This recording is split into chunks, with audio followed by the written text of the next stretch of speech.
Salut tout le monde! On est parti pour une belle aventure ensemble encore aujourd'hui. On va faire peut-être un peu plus court quand je suis en pleine formation, donc peut-être une demi-heure de session, mais on va avancer ensemble sur la partie d'Angular. Vous vous souvenez, on était en train d'avancer sur Angular avec RxJS.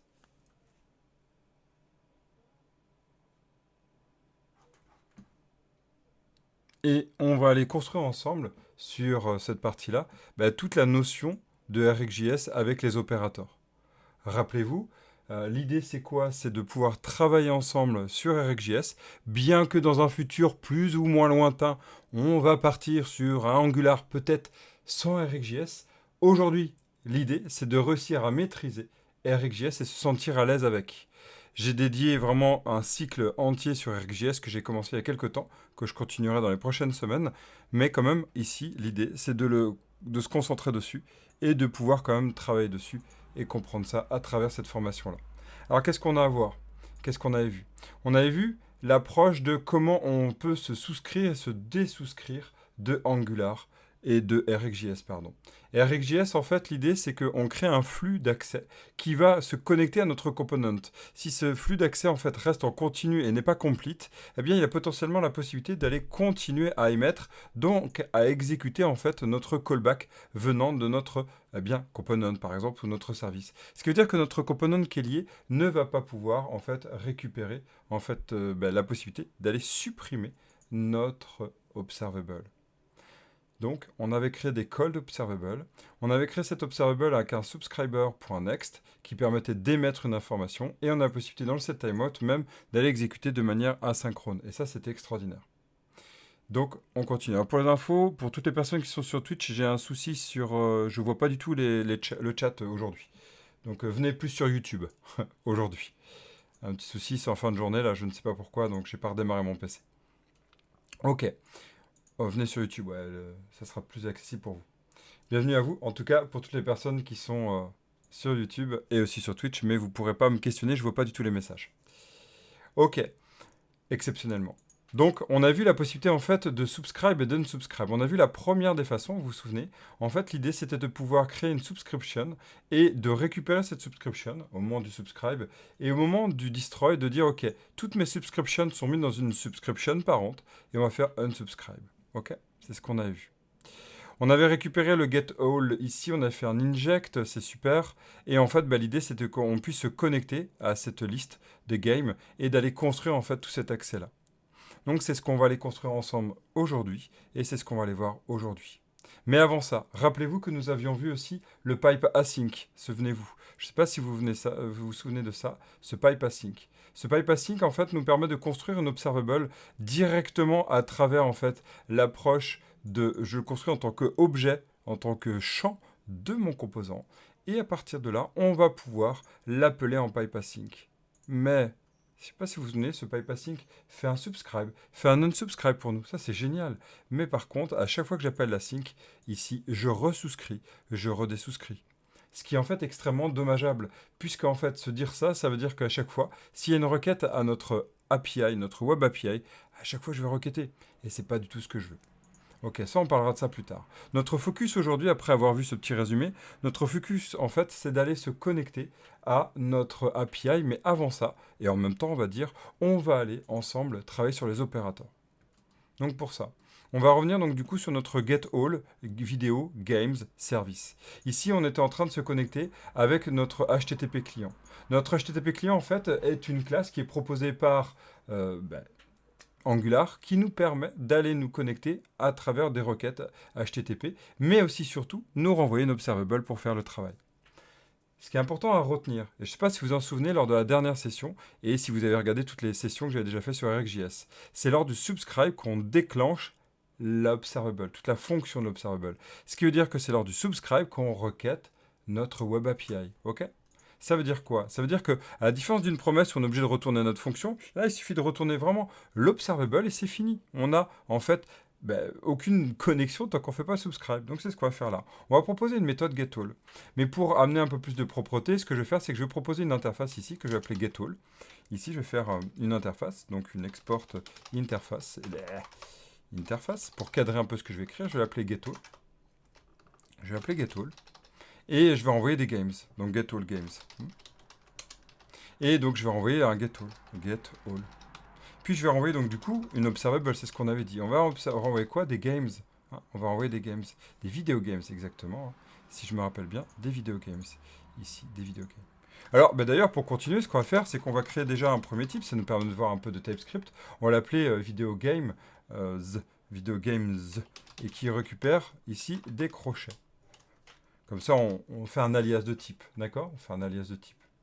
Très bien. Ce video games, on va l'appeler en fait à travers notre observable. Comme ça, on cadre ce qu'on doit renvoyer. On va faire un import puisqu'il n'est pas connu. Super. On vient de cadrer en fait notre interface. C'est tout ce qu'il y a besoin de décrire. On veut cette interface-là. Là, c'est vraiment pour s'assurer qu'on écrit bien de la bonne façon. En vrai, on n'est pas obligé, mais ça permet de cadrer. Voilà. Ici, on va faire un getAllGames. On va aller implémenter notre interface. Ici, contrôle point virgule. OK. Et on voit de getAll. C'est super. Top. Voilà. Laissez bien le throw new error tant que vous n'avez pas codé en fait l'ensemble. Pourquoi? Parce qu'à un moment donné, si vous voulez exécuter ça en prod, vous êtes pressé, vous faites une erreur, au moins ça pètera avec method not implemented. Et ça va vous rappeler, ah oui, zut. Bon, après, c'est juste un côté commercial de le dire au client. Mais zut, on avait oublié d'implémenter là. Et c'est une bonne pratique, en fait, pour ne pas oublier. OK? Donc, on va laisser ça comme ça. Et ça, c'est une première approche avec le getAll. Mais on va aller un petit peu plus loin. Hein, on va construire un peu de code qui va permettre d'être évolutif, vous montrer des techniques qui permettent d'avancer. Ici, on va dans le core. Je vous rappelle quand même, notre focus, c'est les opérateurs, mais on va y venir après. On va prendre notre core. Et là, on va rajouter ici tout ce qui va être tooling, hein, tout ce qui va être tools, type, donc custom type ici, custom types. Ok, donc ce qu'on va faire, c'est que on peut même faire là, on va mettre un index. On n'est pas obligé de faire avec les index, hein, c'est pas toujours ce qui est recommandé. Et on va aller construire en fait une interface qui va être une interface générique pour tous mes getAll games. Donc là, on va prendre cette interface et on va faire une interface ici of t. Vous connaissez ce of t, non? Ça vous parle? Ici, ce of t, ça permet de faire des interfaces génériques. Comme ça, en fait, on va pouvoir l'appeler n'importe où en cadrant ce qu'on est en train d'écrire. Le of t permet même de faire du extends, de montrer qu'il faut automatiquement tel type qui hérite de tel autre type. On peut vraiment aller très très loin sur cette idée-là. Pour l'instant, nous, on va rester sur ça. Donc à partir de là, on a une méthode qui va être respectée et on a un contrat qui est respecté. C'est très pratique. Puisque ici, maintenant, au lieu de faire ça, je peux dire mon getAll game, il extends ce getAll, pas getAll game, ce que je dis, getAll ici, ce getAll. D'accord? Il extend ce getAll et de games. On va faire un contrôle point virgule pour le récupérer. Et le games, on va le récupérer là, c'est bon. Donc là, il va le récupérer et c'est pas des games, que dis-je, c'est des vidéos games. Voilà. Et vous voyez, on a commencé à cadrer un peu notre approche. Hein. L'idée, c'est de créer une sorte de mini framework de typage pour essayer de cadrer ce qu'on est en train d'écrire. Première étape. Ok. Maintenant, je vais vous montrer une technique qui n'est pas encore sur les opérateurs, mais qui permet quand même de faire l'approche de comment je fais pour aller préparer le fait que j'ai pas encore de Web API. On la développera plus tard. Hein.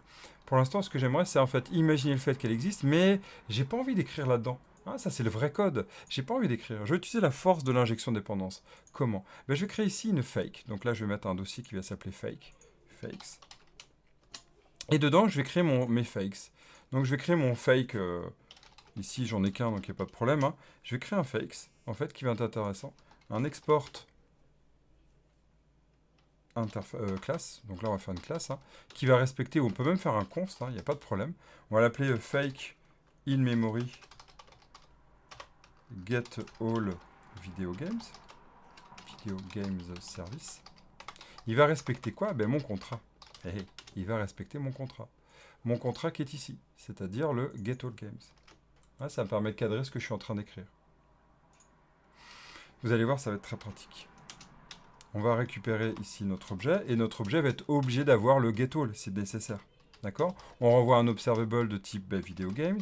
Video games. Merci VS de bien m'aider, comme d'habitude. Enfin, vous savez, mon amour, et en même temps, des fois, mon ras-le-bol de Visual Code, mais bon, c'est notre histoire.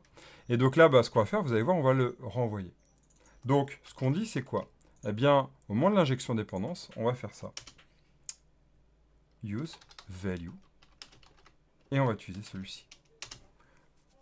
Au moins, ça veut dire quoi? Au moment de l'injection de dépendance, on va non pas instancier ce getAllVideoGameService, mais on va instancier cette classe-là. En gros, il est déjà instancié, hein, puisque c'est un objet. Donc on va récupérer cet objet. Mais c'est assez dangereux, en fait, avec le useValue. Parce que l'inconvénient, c'est que ça part en prod, bah, on l'oublie. Donc en fait, on va essayer d'aller encore un peu plus loin de cette partie. Vous voyez l'idée de cette idée-là? Hein, c'est-à-dire que au lieu d'instancier ce getAllVideoGameService, le moteur d'injection de dépendance déjà pensé par eh bien, Angular va aller choper en fait cette valeur à la place. Donc dès qu'il va voir ce type-là, ce qu'il va faire en fait, c'est qu'il va aller construire avec cet objet-là. Il va le récupérer à la place. C'est ça qui est intéressant. Ok? Donc là, on a pris notre interface, on a cadré et on a créé un fake là-dessus. Alors qu'est-ce qu'on va mettre dessus? Vu qu'on doit renvoyer une observable, pour l'instant, on doit simuler notre observable. Donc on va mettre un off. Vous connaissez le off? C'est un opérateur. Voilà, on commence à introduire les opérateurs, mais on appelle ça opérateur de construction. D'accord? Opérateur de construction. Il est capable de faire un new observable pour nous et de faire un next directement. Donc nous, on va renvoyer quoi? Un tableau de fake video game. Donc on va faire un const table qui va de type video games. Ça va être un crochet. Crochet, j'ai dit. Crochet, j'ai dit. Je dis. Et ici, je renvoie un off de mon table. Et puis, on va simuler un petit temps de travail pour faire semblant. Et ça, on ne l'avait pas vu. En fait, on rentre dans le tuyau de notre observable avant l'exécution de notre next, celui qu'on passe. Vous savez, le dernier next. Je remonte, c'est peut-être pas clair. Si on revient sur notre component ici, vous vous souvenez, dans notre observable, on a des next. Le next, c'est qui? Le next, c'est l'exécution de ce que l'on passe. Hein. C'est ce qu'on passe ici quand on passait le subscribe. À l'intérieur, on passe un next. Vous vous souvenez? Hein, on passe un next comme ceci. Ce next, c'est bien une fonction qu'on exécute qui appartient en fait à notre component. D'accord? Cette fonction-là, on l'exécute et donc on va la passer. Eh bien, on peut, avant l'exécution de ce next, pour chaque next qui va être exécuté, exécuter des fonctions à nous. Et donc, par exemple, ici, on va pouvoir dans ce tuyau, et on peut faire si c'est sur le complete, on peut faire ça en fait à chaque étape qui peut se passer sur notre subscriber, on peut s'abonner et faire un delay. Qu'est-ce que c'est le delay? Le delay, c'est vraiment un moyen, donc c'est un opérateur qui va exécuter notre next après un délai de 1500 millisecondes, environ bien sûr. Ça devient intéressant cette idée-là. Ah, vous imaginez? Ça veut dire qu'on est capable de... Hello Benji! On est capable en fait d'aller différer le next qui va être exécuté, celui sur lequel on a passé dans le subscribe, d'accord? On est capable de le différer après 1500 millisecondes. Et donc là, on y voit intérêt. Donc voilà, c'est le premier opérateur que je voulais vous montrer, l'opérateur de next. Il existe dans des opérateurs de construction, le off par exemple, le from, et il existe des opérateurs dits en fait d'exécution de next, des opérateurs sur le next. C'est une fonction qui va s'exécuter avant notre next final, celui qu'on passe depuis notre composant par exemple. Ok? Et donc on peut en ajouter autant qu'on veut, on va pouvoir en mettre plein d'autres. Et donc c'est comme ça qu'on simule en fait un fake API ici. Il n'y a aucune requête HTTP. Le off ne fait pas. Hein, c'est bien le point à retenir. Beaucoup de personnes confondent d'ailleurs ça. Ils croient que les observables sont obligatoirement connectés à notre HTTP client. Et donc notre requête HTTP. Pas du tout. On l'a vu à travers notre exemple ici. L'observable est une observable, point final. Elle n'a pas en fait de lien avec les requêtes HTTP. C'est parce que HTTP client se connecte en fait via HTTP, les requêtes HTTP, et qu'elle renvoie un observable, c'est là qu'on a une connexion HTTP. Ok? C'est vraiment le point à noter. Très bien. Salut tout le monde, toutes les personnes qui sont là. Bienvenue si vous venez d'arriver. Donc là, on va simuler en fait notre video games avec une date de sortie. On va faire juste un new date. Hein. On va pas s'embêter. Et avec un nom, par exemple, on va prendre Abe. Et on va prendre le deuxième. En ce moment que je suis en train de jouer, c'est The Last of Us. Que je viens de commencer, enfin, ça fait des années que j'attendais ça. Quoi.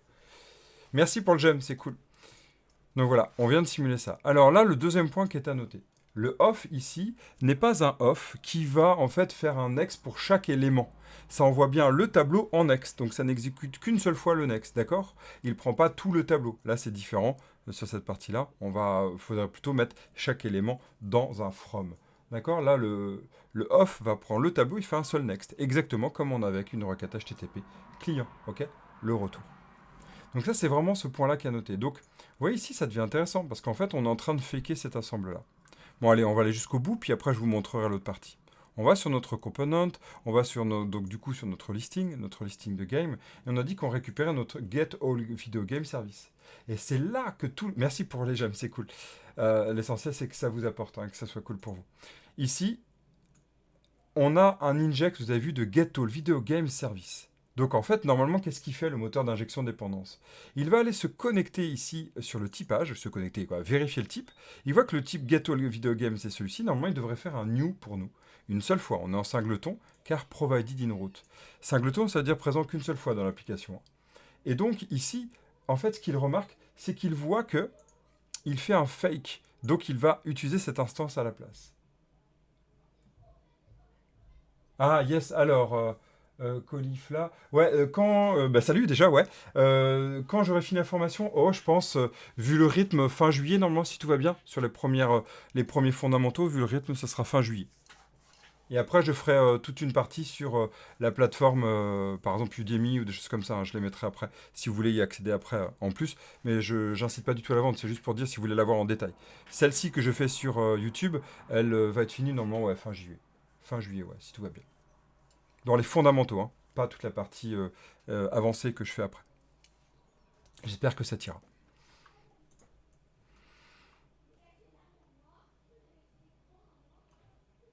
Ok, donc du coup, là, cette idée-là, hein, c'est vraiment de se dire comment je récupère.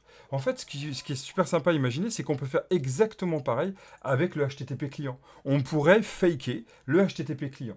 Ok, merci, continue comme ça m'aide beaucoup pour me faire mon gars. Bah, génial. Et ta recherche d'alternance, bah, génial. Bah, super, merci de vos retours. C'est cool. Ça me fait toujours plaisir, ça donne toujours envie d'avancer. Yes. Donc on est quand même sur une formation, on n'est pas sur des détails hein, très très précis. Je le montre, j'espère que c'est sur le rythme, hein, surtout bah, mettez en pause dès que vous pouvez sur les rediff. Hein. Parce que c'est sûr, ça va un peu vite. Hein. On est sur des sessions de 3 quarts d'heure, 1 heure en moyenne. Vous mettez en pause.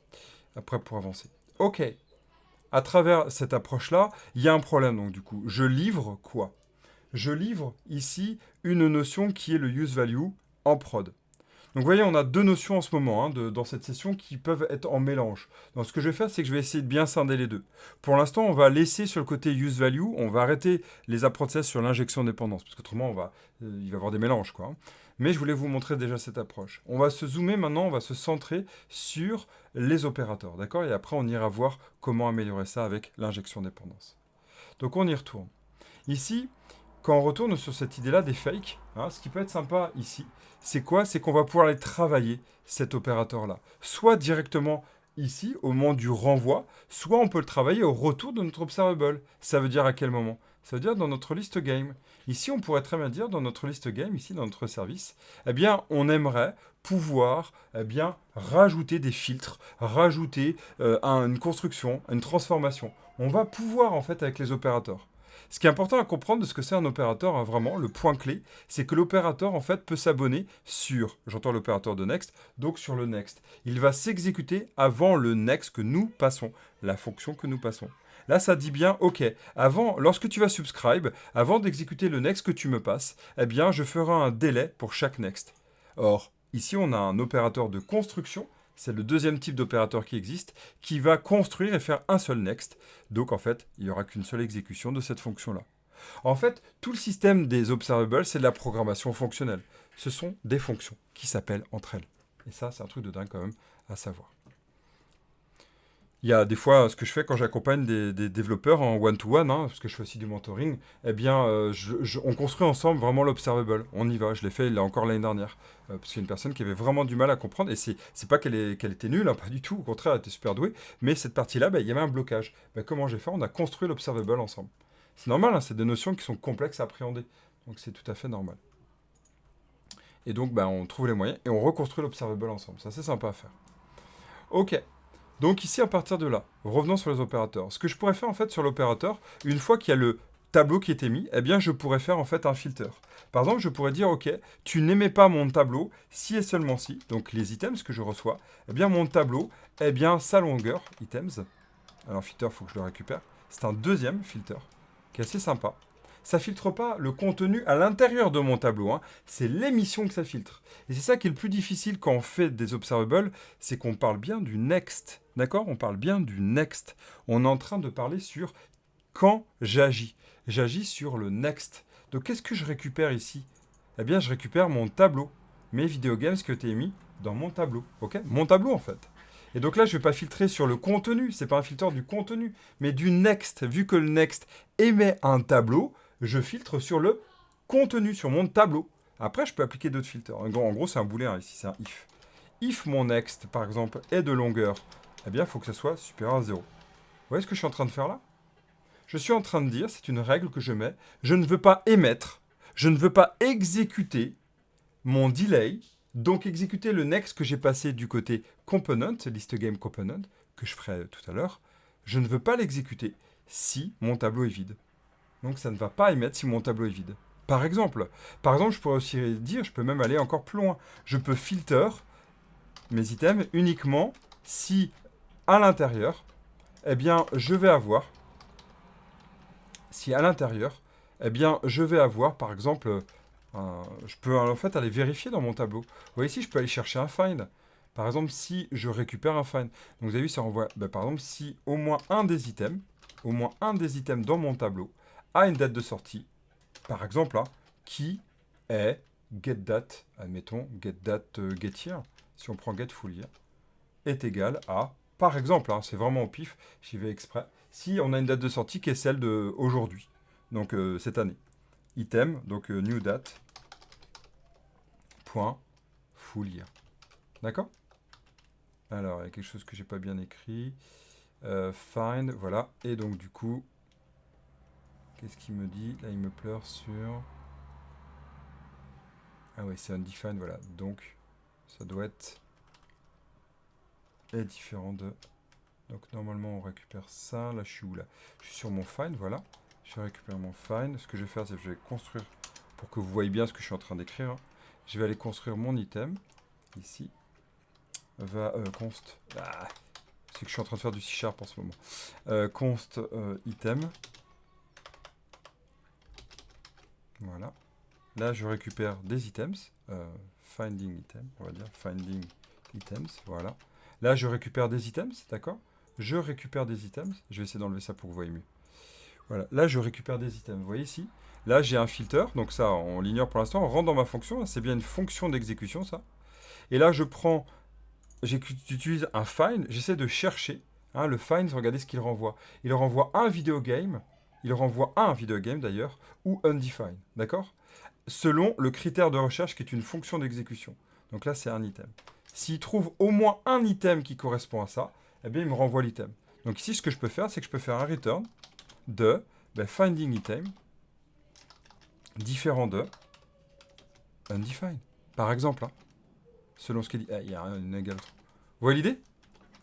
Hein, ce que je suis en train de dire là, je l'ai fait en 2 lignes pour que vous puissiez lire. Hein. C'est surtout pour la partie pédagogique, quoi, didactique. Là, ce que je suis en train de dire, c'est que s'il y a au moins un des jeux qui est sorti cette année, ben je génère en fait le delay. J'exécute ce delay. Hein, c'est vraiment séquentiel en lecture verticale. Ça fait d'abord ce filter. Si j'ai aucun élément, je n'exécuterai pas ce filter-là. Et s'il n'y a aucun élément, ce qui respecte mon filter d'avant, je ne ferai pas le delay. D'accord? C'est cette idée-là. Donc normalement ici, vu que dans ma liste, je n'ai renvoyé que new date, ça va aller. Hein, j'ai renvoyé avec les dates d'aujourd'hui. Normalement, ça va aller. D'accord? C'est cette idée-là. Donc je ne mettrai que si c'est ça. Donc ça devient vraiment intéressant cette partie-là. On peut décider quoi filtrer sur les next. Est-ce que j'exécute ou pas mon next? Le next qui est passé. OK? Ok, à partir de là, on va commencer à s'amuser un peu donc sur la récupération. Notre vidéo game list, eh bien, je veux l'afficher hein, ici. Notre vidéo game list, vous vous souvenez, je la passe à un composant enfant avec un input, vous vous rappelez, avec un input. Eh bien, pour ça, maintenant, cette vidéo game list, je ne vais plus la fournir via un tableau comme ça.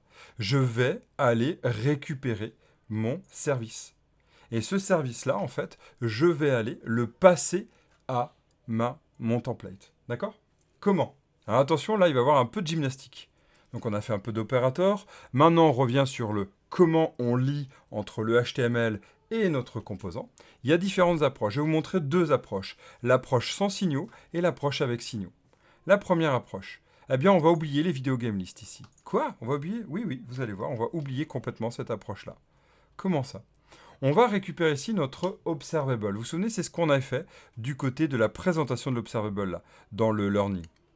Donc là, on va récupérer nos video games, games, dollar, qui est de type, ben, on va faire un this.service, et on va récupérer le getAll, d'accord? On récupère le getAll. Et là, on a récupéré notre observable, d'accord? Souvenez-vous, là, c'est le point important, je le répéterai plein de fois. Le fait de récupérer notre observable ne garantit pas le fait que j'exécute la requête HTTP. D'ailleurs, ça fait rien. En fait, il faut voir ça comme une fonction potentiellement exécutable. Elle n'est pas exécutée. Il va falloir faire un, vous l'avez, subscribe dessus. Donc, on va utiliser le pipe async. Le pipe async va permettre ça. Donc, comment on va faire? Eh bien, il y a plein de techniques pour le faire. Le premier, c'est de s'assurer que tout va bien. Vous utilisez un @if, comme ce qu'on peut faire donc, depuis Angular 17. Vous faites video games, pipe async. Ah, le async n'est pas connu. Qu'est-ce qu'on fait? On saute sur l'occasion. On va sur, ici, notre imports. On met ce dont on a réellement besoin. L'async pipe, qu'on avait déjà vu. OK? Ici, on revient là. Async, point virgule. Et là, on fait as video game list. C'est une variable que je suis en train de créer. D'accord? Et là, je vais pouvoir passer mon video game à mon. Il n'y a pas besoin de faire ici, là, vu qu'on n'a pas de content à l'intérieur, on va pouvoir le passer comme ceci. D'accord? Voilà, hop, touc, touc, touc. Pas mal, non? Qu'est-ce que ça dit? Au moment du async, il va faire le subscribe sur le video game. Il va lui passer une fonction d'exécution automatiquement, le next. Au next, il va récupérer tout ça dans le video game list. D'accord? Et ce video game list, ben on va le passer à notre liste ici. D'accord? On va lancer notre workspace ici. On va faire un npm start. OK. Qui lance le ngdev, vous savez, depuis Angular 18, qui est un alias de ngserve. On attend un petit peu sur le building.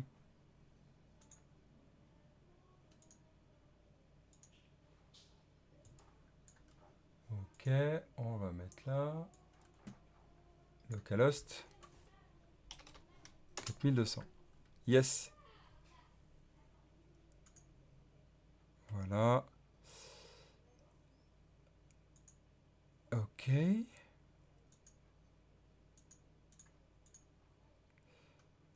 Ça c'est bon, Gamotech. On a bien notre liste. Et ici on voit bien Abe The Last of Us avec 2024, d'accord? OK. Maintenant on va tenter quelque chose.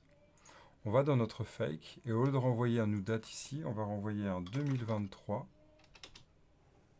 01 01, donc 1 1. D'accord? Donc c'est la date. On va faire 2023. On va voir ce qui va se passer. Hein, on va voir si j'ai bien écrit mon code déjà. Regardez. Vous avez vu? Ça ne génère rien. D'accord? Ça ne génère rien. C'est intéressant d'en noter, non? Ça ne génère rien. Bonjour, pas de solution avec le ngif, j'imagine. Je suis arrivé entre-temps. Salut Pixuman. Ouais, alors non, je montre pas avec le ngif parce que c'est fini en fait, cette approche-là, on est Angular 18. Là, c'est vraiment dédié à ngif et ngFor, ça c'était avant. Maintenant, nous, on va être dédié avec @if et @for. Je te laisserai trouver vraiment, il y a tout ce qu'il faut sur Internet, même sur des vidéos que j'ai pu faire avant avec le ngif. Hein. D'accord? Si tu bloques, viens sur la partie Curious Academy sur Discord. Et comme ça, on pourra en discuter si tu veux. Ok? Donc on voit ici, je ne génère plus en fait, parce qu'en fait, je n'ai aucun tableau qui vérifie. Dans mon tableau ne vérifie pas ma condition de filter, donc de mon find. D'accord? Parce que j'ai écrit ça. Par contre, si j'en mets un au moins, ça va pas filtrer l'un des deux, d'accord? C'est ça qui est le plus dur à comprendre sur cette étape-là. Ça va pas filtrer l'un des deux. C'est pas ce que j'ai écrit. D'accord? Vous voyez? Ça ne filtre pas l'un des deux. Il y en a qui croient ça à chaque fois qu'ils travaillent sur le filter. Mentalement, c'est ce qu'on peut penser. Ce n'est pas ça le filter. Comme opérateur, le filter ne fait pas ça. Le filter fait juste, je vérifie si le next, l'item qu'il y a dans mon next, vérifie telle condition que j'ai mise. Point. Donc là, vu que l'un des deux est, en fait, contient la règle que je veux, eh bien ici, j'ai bien un des deux 2024 et je génère. D'accord? Je n'ai pas fait de filter sur mon contenu. Par contre, je vais pouvoir faire un filter sur mon contenu si je veux. et ne prendre que ceux qui sont de 2024. Comment? Eh bien là, cette fois-ci, c'est un opérateur de transformation. D'accord? Et là, on va le faire tout de suite, c'est un opérateur de transformation. Donc là, par exemple, on pourrait se dire, alors c'est un peu fou ce que je suis en train de faire, mais on pourrait attendre un delay de 1500 et se dire qu'après, on va aller construire avec le map. Vous vous souvenez, on l'avait déjà utilisé. Le map va se travailler aussi sur le next. À chaque fois qu'il y a un next d'émis, ici on n'a qu'un seul, c'est le table, eh bien on va récupérer nos items et on va pouvoir construire notre nouvelle donnée. Comment? Le but, c'est de renvoyer un nouveau tableau, mais on n'est même pas obligé de renvoyer un tableau ici. On renvoie ce qu'on veut. On peut renvoyer un seul item de mon tableau, on peut renvoyer une string. En fait, c'est un opérateur de conversion du next, de ce qu'il y a comme contenu du next. D'accord? Il faut imaginer comme si on faisait observer.next. Eh bien, next de quoi? Bah ici, next de, cette fois-ci, on va renvoyer par exemple que ce qui nous intéresse. Alors, comment on va faire? Bien, regardez. Ici, on va aller faire un const. Et c'est là qu'il va, mentalement, je vais vous faire qu'on appelle ça un brainfuck. Hein. Je vais utiliser un filter. Mais c'est pas le même filter. Comme là, c'est pas le map du tableau. Ouais? Ok, comment on va faire? Je vais prendre ici tous mes items, mes new items. D'accord? Ces new items, je vais les récupérer à partir de mon tableau que je vais filter. D'accord? Je fais exprès hein, pour vraiment montrer ce que c'est. Donc ça peut faire un brainfuck total. Hein. Le cerveau, il peut complètement partir en vrille. Surtout, faites une pause hein, et on retravaillera ça après. Ici, je vais prendre une fonction qui va vérifier exactement la même. Et vous allez voir qu'après, on va améliorer mon code quand même. Et je vais faire exactement la même chose. Regardez, j'ai fait un copier-coller. Un bout, copier-coller, c'est pas bien. Ça, c'est quand on débute, bah, c'est pas facile à dire. Hein. Enfin, si, c'est facile à dire, mais c'est pas facile à mettre en place. Vous allez voir, je vais l'améliorer. Donc là, j'ai fait un gros copier-coller. Hein. Sauf qu'à la place du find, j'utilise un filter. D'accord? Ok, alors j'ai toujours du mal, j'arrive pas encore à enlever mon point virgule. Hein. J'ai essayé normalement. Ici. Voilà, et là je fais un return de... Regardez, je fais un return de new items. D'accord? Bon, j'ai fait juste pour faire le return. En vrai, je fais juste un return de ça, ça fonctionne. Hein. D'accord? Return, ça marche très bien. Et je peux le faire sans faire une fonction comme ça. C'est juste pour que vous puissiez bien voir. Là, c'est totalement différent. D'accord? Ouais, ça va? C'est totalement différent. Je redis pour les personnes qui sont arrivées sur Twitch, hein, je m'excuse, aujourd'hui, là, toute la partie chat de Twitch, j'y ai pas accès. Donc si vous voulez discuter, venez discuter sur le live du côté YouTube. Donc là, qu'est-ce que je suis en train de dire? Si on relit tout. 1, s'il n'y a aucun élément dans le tableau, il n'y aura aucun next. C'est-à-dire même pas un next de 0 en fait. 2, maintenant que j'ai vérifié cette condition, je vais vérifier si je peux renvoyer, je peux faire le next en disant qu'il faut au moins que l'un des éléments de mon tableau est avec la date d'aujourd'hui. Mais je renvoie quand même tout le tableau. C'est ça que ça dit. C'est bon, je renvoie tout le tableau. Là, je dis quoi? Ok, maintenant, tu attends 1500 millisecondes pour renvoyer tout le tableau. Et maintenant, qu'est-ce que je dis? Maintenant que les 1500 millisecondes sont passées. Ok, maintenant, tu vas faire une opération de conversion. Tu vas renvoyer un tableau et tu prends un tableau et tu renvoies ce que tu veux. Ben moi, je renvoie un tableau mais qui est filtré. Donc un nouveau tableau. Ouais, ça va? Ça fait mal au crâne, ça. Donc là, j'ai mis 2023-2024. Qu'est-ce que je récupère? Bah normalement, ouais, The Last of Us. D'accord? J'espère que ça va sur cette idée-là. Voilà, on a vu quand même pas mal d'opérateurs qui sont intéressants à travailler. Il en existe bien d'autres, hein, il y en a plus d'une cinquantaine, donc j'ai vraiment le développé à travers un mastering RxJS. Hein, mais c'était vraiment pour comprendre cette approche-là et l'approche qu'on peut construire grâce à ça. Vous voyez qu'ici, on a quelque chose qui est propre au sens que nous sommes en train de construire tout un pipe, donc un enchaînement. Exactement comme l'intégration continue avec ce système d'enchaînement d'exécution de code. Ben là, c'est la même chose. C'est plein de petites fonctions qui s'exécutent. Certaines qui filtrent, qui empêchent ou pas l'exécution d'un next, d'autres qui vont mettre un délai avant l'exécution, d'autres qui vont en fait transformer. Ok? Et donc, ce qui est intéressant, c'est qu'à partir de là, vous voyez que nous avons notre inject, on récupère notre gatol, hein, et bah, il suffit de l'afficher avec un pipe async. Attention, une fois qu'on sera connecté à notre API, chaque pipe async fera une requête à la base de données, notre web API. Ok, on a fini sur ça. On a vu des opérateurs. C'est ça que je voulais travailler avec vous. C'était l'objectif principal. Maintenant, bah, je tiens à rappeler que nous sommes dans RxJS, mais aussi dans Angular 18, qui vit avec des signaux. Ça veut dire quoi? Ça veut dire que ici, on pourrait travailler très bien avec des signaux. Et c'est ce qu'on va apprendre là. Donc je vais vous montrer comment faire. En fait, ici, on va dire qu'à partir d'aujourd'hui, à partir d'Angular 18, on va partir du principe que tout ce qui est connecté à notre template ne sera connecté qu'à travers des signaux. En gros, toutes les propriétés qui étaient avant en accolade-accolade, hein, ngif, donc @if aujourd'hui, @for, eh bien, on va arrêter de les travailler avec des RxJS, des variables normales hein, sur notre next, mais on va les travailler à travers des signaux. Donc ça donne quoi? Ça donne qu'ici, on va transformer ça. On va faire vidéo game dollar. Alors, c'est pareil, c'est une signalétique, on ne sait pas encore trop. Moi, je mets double dollar. Jamais je mettrai un dollar parce que les dollars, c'est associé depuis Angular 2 avec RxJS. Donc, clairement, je vais éviter la confusion. Double dollar ou peut-être underscore, comme je l'ai déjà dit. À vous de voir. Hein, ok, il y en a qui mettent rien du tout. Bon, moi, je vais faire ça. Et là, on va faire un to signal. Le T-signal, c'est un RxJS interop qui permet de passer du monde observable au monde signal. J'utilise un effect derrière et ça permet d'aller se connecter. Et donc là, ici, on va faire un this.videogame. D'accord?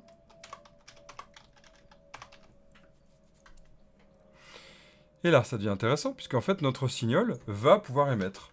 Dès qu'il y a un next, en fait, on va le récupérer dans notre effect. Donc là, on va abandonner cette technique-là. Je vais vous montrer donc du coup la deuxième technique, celle avec les signaux. La technique avec les signaux, eh bien, il n'y a plus besoin de tout ça. On n'est pas obligé d'utiliser @if. D'ailleurs, on n'était pas obligé avant, mais c'est que je voulais vous le montrer. Là, ici, il suffit d'utiliser le videogame, $, parenthèse, parenthèse. Ici. Alors, il y a quelque chose que j'ai pas bien envoyé. Ah oui, c'est du pipe or undefined. D'accord? Donc, c'est pour ça qu'en fait, ça va être intéressant d'utiliser le @if tout de même. Donc, c'est ce qu'on va faire là. @if. Ici. Voilà. Alors, il y a la grande nouveauté d'Angular 18.2, la 18.1 qui est apparue, qui est géniale, c'est qu'on va pouvoir utiliser le let, hein, ici. Vidéo game list. Voilà. Maintenant, il n'y a plus besoin de faire comme ça, hein, d'accord? Maintenant, on va pouvoir faire un @let qui va apparaître. Comme ça, on pourra créer des variables à la volée à tout moment. Ça sera super propre. Hein.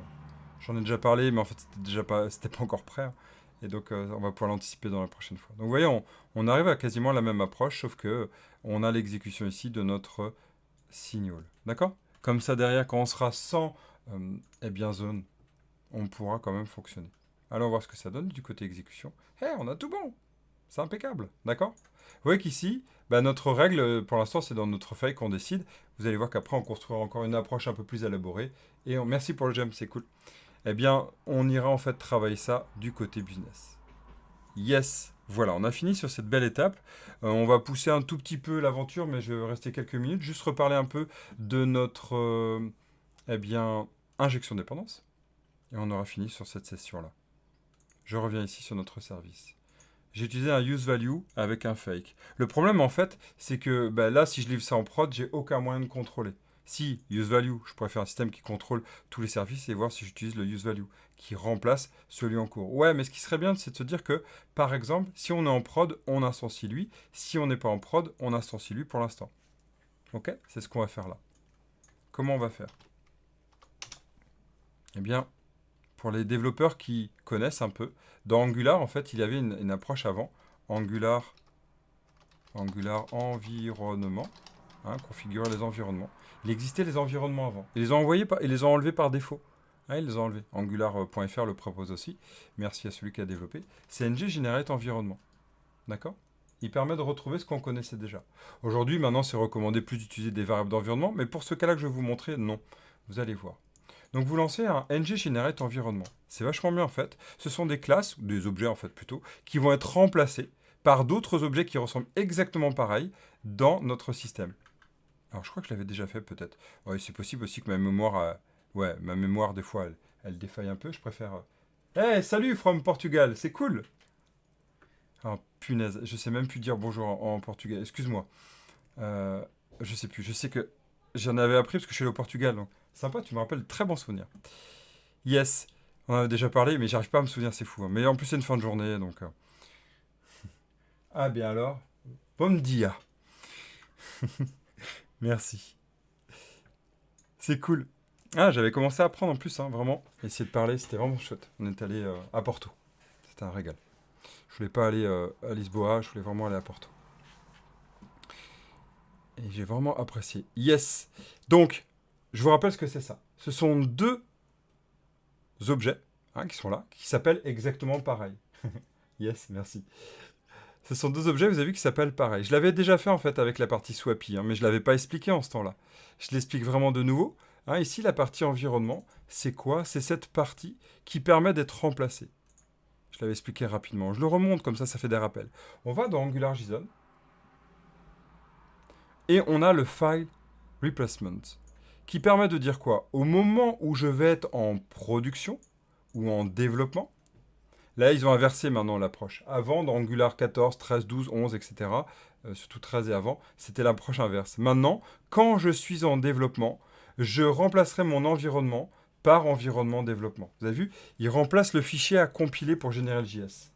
Ce qui veut dire que le contenu qu'il y a dans environnement développement sera celui-ci à la place de celui qui est en prod. Et quand je compilerai en prod, ngbuild, mon projet, ça le build directement en production, ça prendra celui-ci, celui de base. D'accord?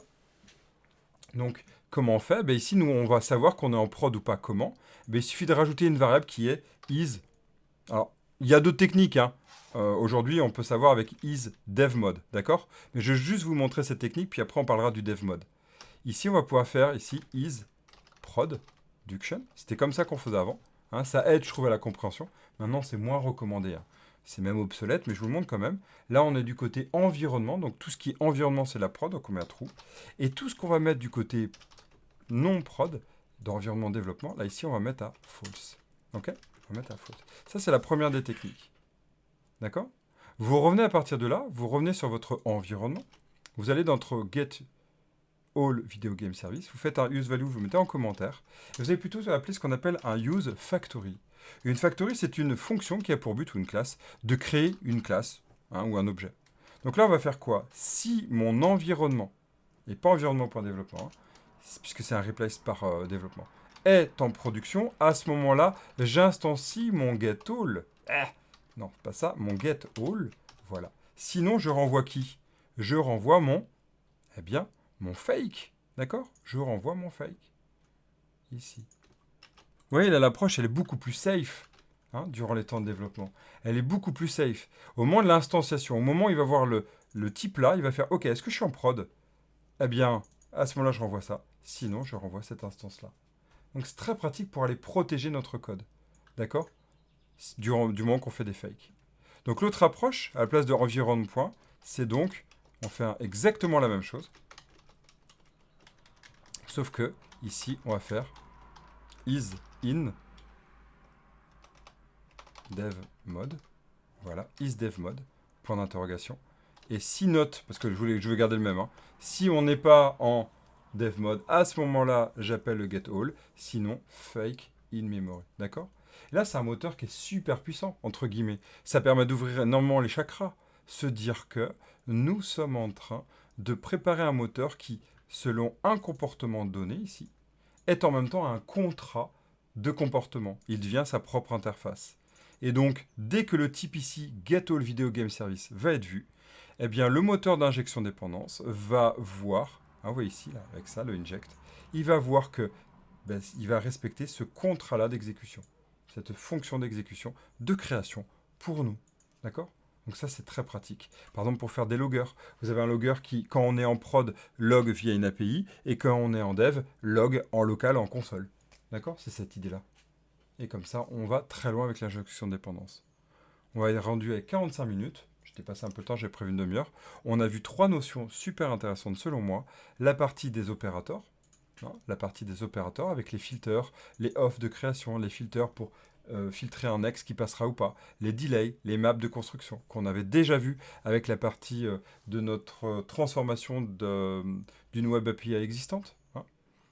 On a vu aussi toute la partie de comment on construit un fake. Et enfin, on a vu toute la partie de notre use value et use factory. Et dernier point, un petit truc en plus que je voulais vous montrer, c'est donc du coup l'approche de passer d'un monde RxJS à un monde observable avec le toSignal. Je ne suis pas au bon endroit du tout. Il est ici, voilà, avec cette idée de toSignal. Comme ça, on respecte le fait qu'on prépare le futur de 100 zones. Et j'ai fini pour cette session. Merci beaucoup de m'avoir suivi.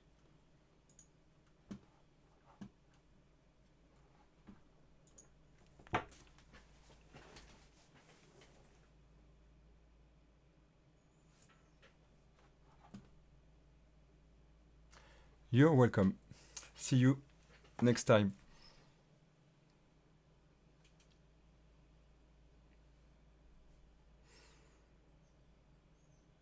Je vais le mettre en replay, bien sûr. Comme ça, vous pourrez retravailler ça. Le prochain travail, ça va être quoi? Eh bien, on va les connecter via HTTP client, de nouveau. On l'avait déjà fait, on va reconnecter à HTTP client. Et puis après, on va commencer à travailler la suite de ce qu'on peut faire du côté Angular. On a bientôt fini, Angular, sur les fondamentaux. Il nous reste les pipes à connaître. Il nous reste la partie directive qui est aujourd'hui moins utilisée, c'est vrai. Il nous restera, voilà, pour vous dire un peu où on est rendu, il nous restera toute la partie après de comment communiquer avec les ViewChild, par exemple. Et enfin, on parlera aussi des résolveurs et on parlera de HTTP Interceptor. Voilà, pour vous donner à peu près la directive d'où on va. On a bientôt fini, en fait, toute cette partie-là, sur les fondamentaux de Angular. Encore 3-4 sessions environ, suivant l'avancée et suivant mon temps. À très bientôt. Ciao, ciao. Soit demain, soit sans doute mercredi plutôt. Ciao.